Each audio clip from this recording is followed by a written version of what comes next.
What's going on, guys? It's your boy Nicky G back again with another video.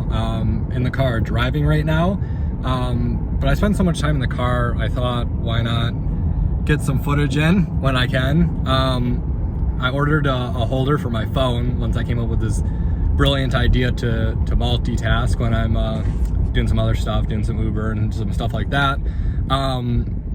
But yeah, I think, at least for me, you know, I spend a lot of time in the car, and that's when I get a lot of my good thoughts out. So I thought I would share some of my ideas and try to cover some of the videos that people are leaving comments for. I covered it in my last video. I'm not sure what order it's going to go in at yet, but I'm recording a bunch of videos all at once. There's a bug there. I'm recording all my videos at once, and then I'm going to try to upload them like all together, but then like put different release dates on YouTube, just to kind of help like my algorithm boost. So I'm probably gonna be trying to drop a daily video at 7 o'clock every day. I really like the idea of like the 4 to 5 minute long videos, sometimes longer, sometimes shorter, just covering like one basic topic a day. And then if we want, you know, longer videos and we want to go more in depth, I can always either A, make a course, or B, you know, if you guys just have more questions, just keep asking them, because then I kind of just plan out what I'm going to talk about and then go from there. So in today's video, I want to cover what to look for in a manager. And this is honestly kind of a tough question because there's a lot of different points in your music career, and not all of them are you going to need a music manager. This kind of gets to the point when you're getting booked for shows and people are hitting you up for collabs. A little bit, your manager is going to be used to kind of help you market yourself. They're going to play definitely a role in helping you get opportunities. I don't, at least in my perspective. So I'm 22 years old, actually 23. I just turned 23. So I'm very early on in my music career. I'm not really trying to reach out and try to find someone with, you know, a ton of experience. Obviously it's great. You know, there's definitely pros and cons to automatically finding a manager that has those connections. But when you're doing that, you're finding someone who A, more than likely has multiple clients, and B, and if they do have multiple clients, they're not going to be able to spend as much time on you. So for example, my manager, one of these days I'm going to do kind of like a little podcast interview with her. Finally got that bug. I'm going to do a podcast interview with her, kind of talking about the last 3 to 4 years of us working together and kind of the evolution of me as a musician. And I found someone who actually, you know, she actually started as an intern for me.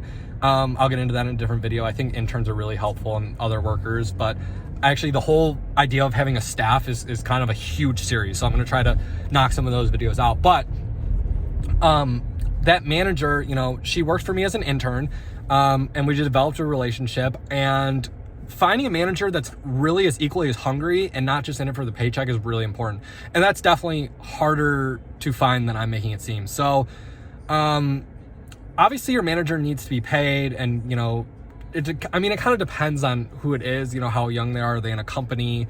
Sometimes the manager will just work on commission. So for shows, beats you sell, other collabs and stuff like that. But sometimes, you know, you can put them on salary depending on how much money you're making. Sometimes they'll want a certain, you know, flat rate for the entire year. I really like the idea of like the commission funnel. Oh my God, I'm gonna keep perfect.